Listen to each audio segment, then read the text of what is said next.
All right, guys, this is Miss Kaufman and Mrs. Whiteside, and we are back for what may be the last official video lesson for 8th grade.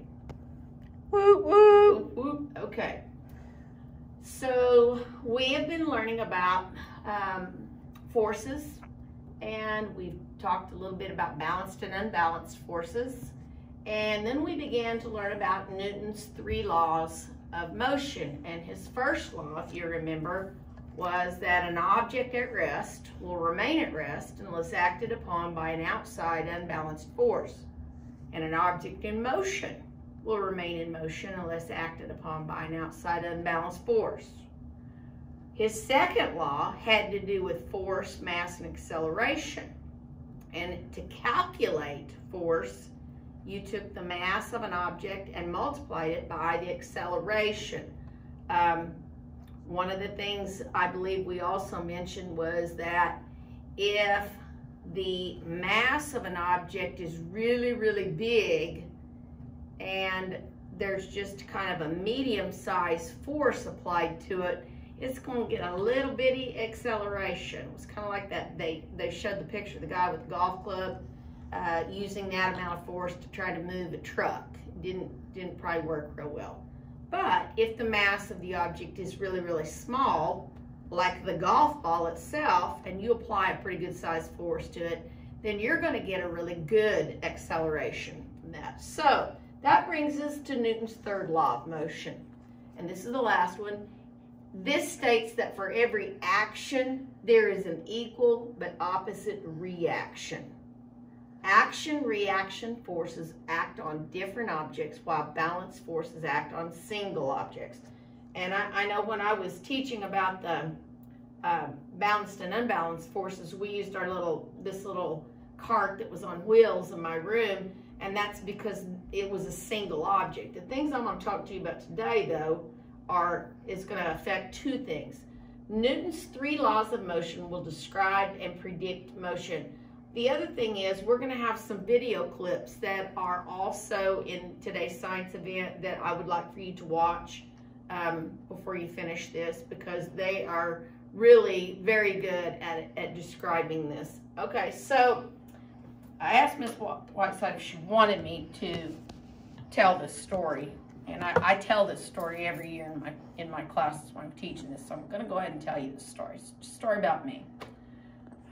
This might be my favorite of Newton's 3 laws, and there's a reason for that. I can remember with clarity the first time I was actually introduced to Newton's 3rd law of motion. And this is how the story goes. It was the summer before my senior year in high school, and one of my buddies and I were horseback riding with 2 guys that were in our class. We were all just friends, but we were riding on horses, and these guys got to talking about how hunting season was coming up soon. And so they asked me if I'd ever shot a gun, and I went, no, I have not ever shot a gun.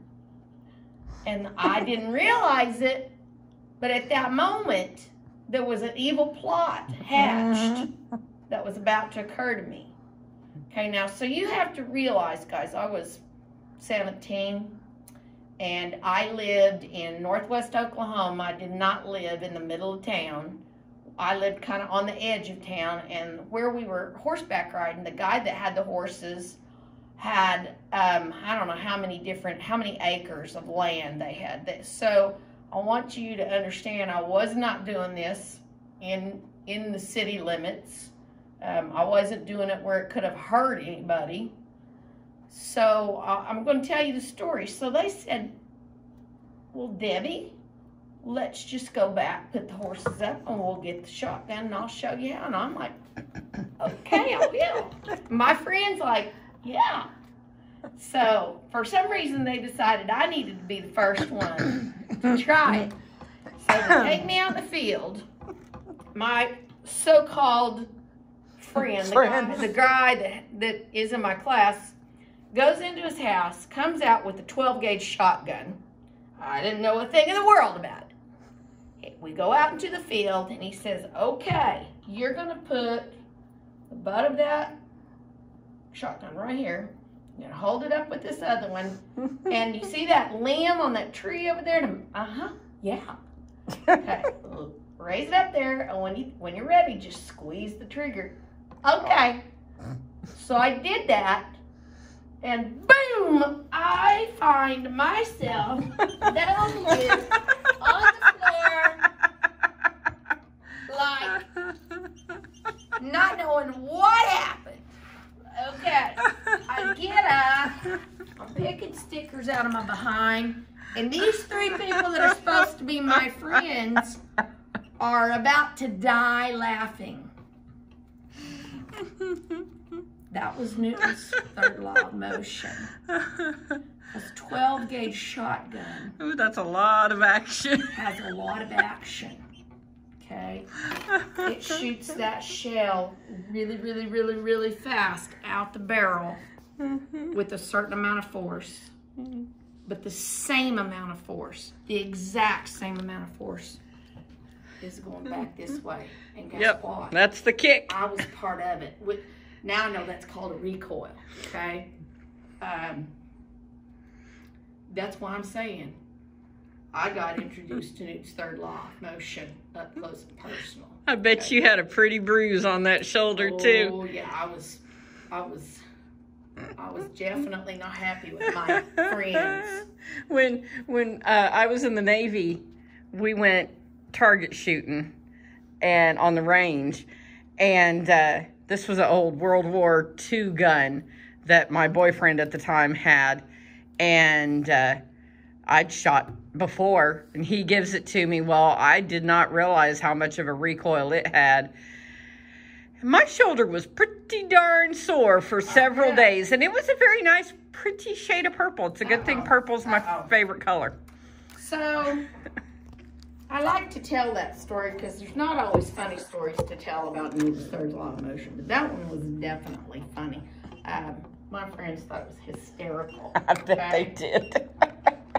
All right, so this is kind of similar to what I was just describing. This is an old Civil War cannon, and you know they don't have these everywhere anymore.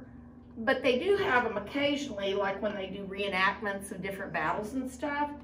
And they load that cannonball, that big old cannonball, into this barrel. They pack it with gunpowder, and then they light that thing. And I don't know if you've ever seen this in an old movie or not, but the moment that ball comes shooting out the outside of the barrel there, you better not be standing behind it. Because this whole entire cannon goes back with the same amount of force. Okay, remember that force, mass, and acceleration are all related. Okay, so this is a much smaller mass. Okay, so force is equal to mass times acceleration. I got that in there weird. If this is a small mass, and I'll do that with a little bitty m. How's that? A little bitty m. But a really big acceleration, okay, that's what you're going to end up with when this all happens, because it's all using the same amount of force. That force is going the opposite with the reaction, but this big cannon's not nearly as small as that cannonball. So the acceleration in the opposite direction is proportionate. It's going to go backwards, but not near as far as that cannonball went in the beginning to go the other direction. It's all because of the mass being so much bigger. Every year I usually try to find out if I've got anybody who skateboards. And skateboards are great for demonstrating this. If you can get somebody on a skateboard and get on a pretty smooth surface, can't be like a carpet or anything, like sometimes we do it out here in the hall, and you give them a small mass and ask them to throw it, it's probably not going to move them back very far. But the bigger the mass you get, because that's going to be the action, the bigger the mass of the ball you get, the farther you go back, because that's the reaction. All right. I'm sure there are other ways to describe this, but I think that the 3 videos that we're going to show you in just a minute are going to do a real good job. Okay, thank you.